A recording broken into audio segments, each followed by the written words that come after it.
Allez, l'interview d'Ether et on est dans le kiosque de la région Bourgogne-Franche-Comté. Je suis aux côtés du directeur territorial François Legnaud. Bonjour. Bonjour. Et on va parler de ce beau projet, la centrale de cogénération biomasse à Novillars. Présentez-moi un petit peu ce projet.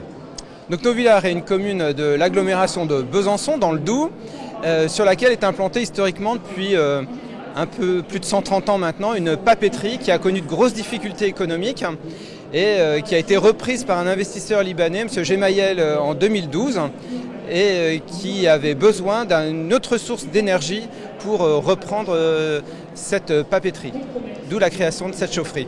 Et à quel moment finalement et comment la Banque des Territoires, peut-être même la Caisse des dépôts à l'époque, s'est intéressée à ce projet et a accompagné ce projet ?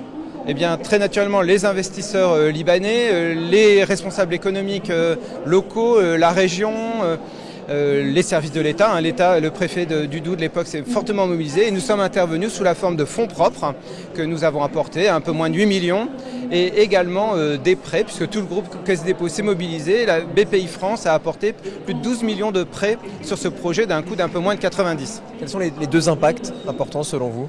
Donc moi j'en donne deux principaux en termes d'emploi, puisqu'il y a eu 120 emplois pérennisés sur le site de la papeterie. Il y a eu aussi un besoin de main-d'œuvre pour la construction de cette centrale pendant la période des travaux. Et puis aussi sur la filière bois, il y a une cinquantaine d'emplois sur la filière bois locale, puisque la ressource en bois est importante et fait fonctionner cette chaufferie. Deuxièmement, en termes de transition énergétique, vous le voyez, c'est repris sur le panneau.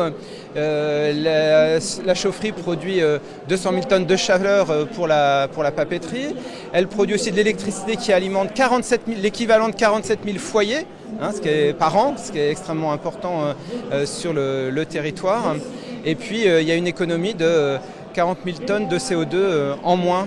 Donc vraiment un signe significatif du territoire, énergie positive, volonté de l'agglo de Besançon. Merci beaucoup François Legnaud. On se retrouve tout à l'heure pour d'autres interviews sur le Twitter de la Banque des Territoires.